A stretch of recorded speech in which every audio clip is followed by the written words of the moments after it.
السلام علیکم ورحمۃ اللہ وبرکاتہ۔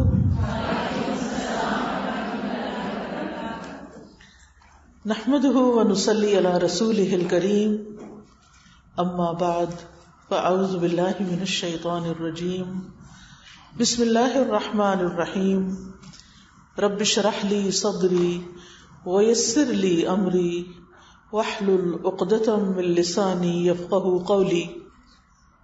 الحمد للہ العزیز الغفور الحلیم الشکور، احمد ربی واشکرہ واتوب الیہ واستغفرہ، فلربی الحمد فی الدنیا والآخرہ علی فضلہ ومننہ ما علمنا منہا وما لم نعلم، لا الہ الا اللہ وحدہ لا شریک لہ العلیم بذات الصدور۔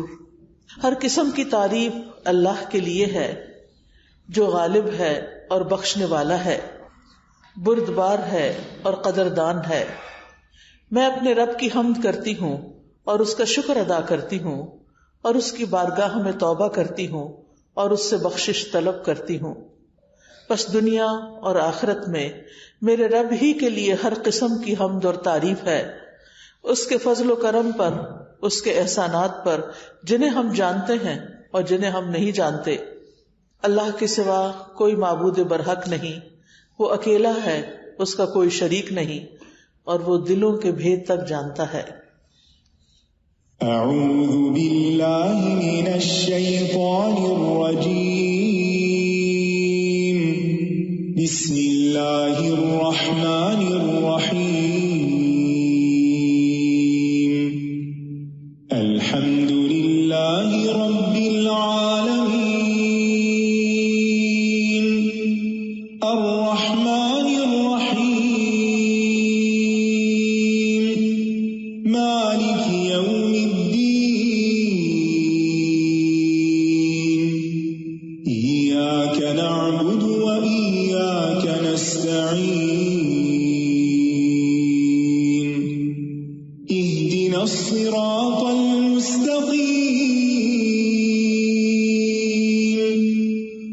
صراط الذین انعمت علیہم غیر المغضوب علیہم ولا الضالین۔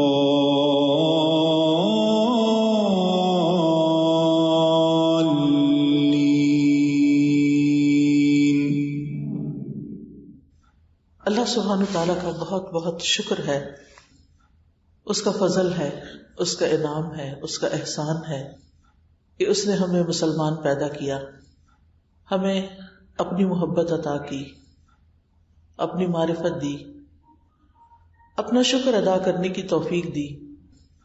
اس کا شکر ہے اس نے ہمیں قرآن دیا جو کہ ایک بہت بڑی نعمت ہے۔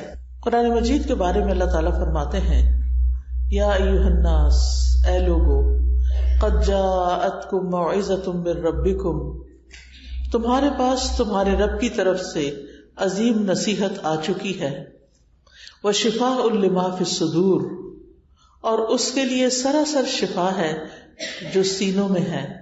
کوئی بھی دکھ، درد، تکلیف، اداسی، غم، پریشانی، ڈپریشن، اینگزائٹی، کسی بھی قسم کی کوئی چیز جو دلوں کو تکلیف دینے والی ہے، اس سب کے لیے، ہر بیماری کے لیے یہ قرآن شفا ہے۔ وَهُدًى وَرَحْمَةٌ لِّلْمُؤْمِنِينَ، اور مومنوں کے لیے سراسر ہدایت اور رحمت بن کر آئی ہے یہ کتاب۔ ہم سب جانتے ہیں کہ قرآن مجید اللہ سبحانہ تعالیٰ کی نازل کردہ کتاب ہے، یہ اللہ کا کلام ہے، یہ حروف، یہ الفاظ، یہ کلام، یہ رب العالمین کی طرف سے آیا ہے۔ جبریل علیہ السلام جو فرشتوں کے سردار ہیں اس کو لے کر آئے ہیں، محمد الرسول اللہ جو تمام انسانوں کے سردار ہیں، تمام پیغمبروں کے سردار ہیں، ان پر یہ کتاب نازل ہوئی ہے، اور یہ امت محمدیہ صلی اللہ علیہ وسلم کا ایک بہت بڑا اعزاز ہے کہ اللہ نے دین کو ان پر مکمل کیا اور انہیں اس کتاب سے نوازا۔ یہ کتاب وہ کتاب ہے جس سے دلوں کی اصلاح ہوتی ہے، جس سے حالات بدلتے ہیں، جس سے انسان بدلتے ہیں، جس سے انسانوں کے حالات درست ہو جاتے ہیں۔ یہ رب العالمین نے انسانوں ہی کے فائدے کے لیے بھیجا ہے.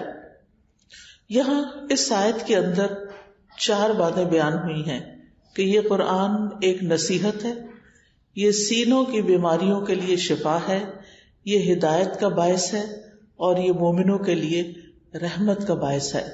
یعنی یہ قرآن سراسر فائدے کی کتاب ہے.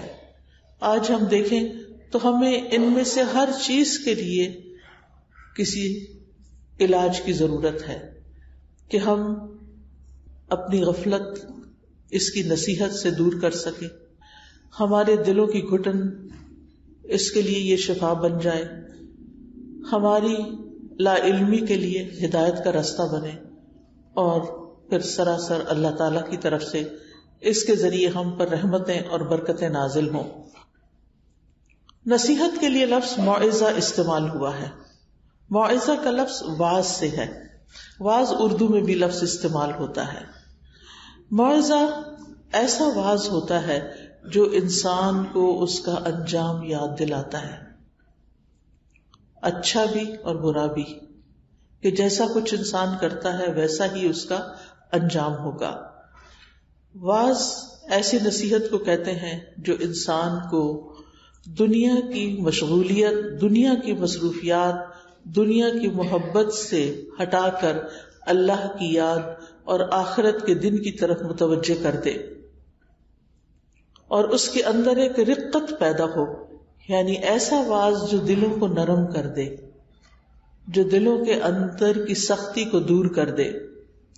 یعنی قرآن مجید ایسی کتاب ہے، ایسا کلام ہے، جو شخص اس کو سمجھ کر پڑھتا ہے وہ لازماً ضرور اس کے ساتھ نصیحت حاصل کرتا ہے، اس کا دل نرم ہوتا ہے، اس کا دل بدلتا ہے، کیونکہ یہ اللہ کا کلام ہے.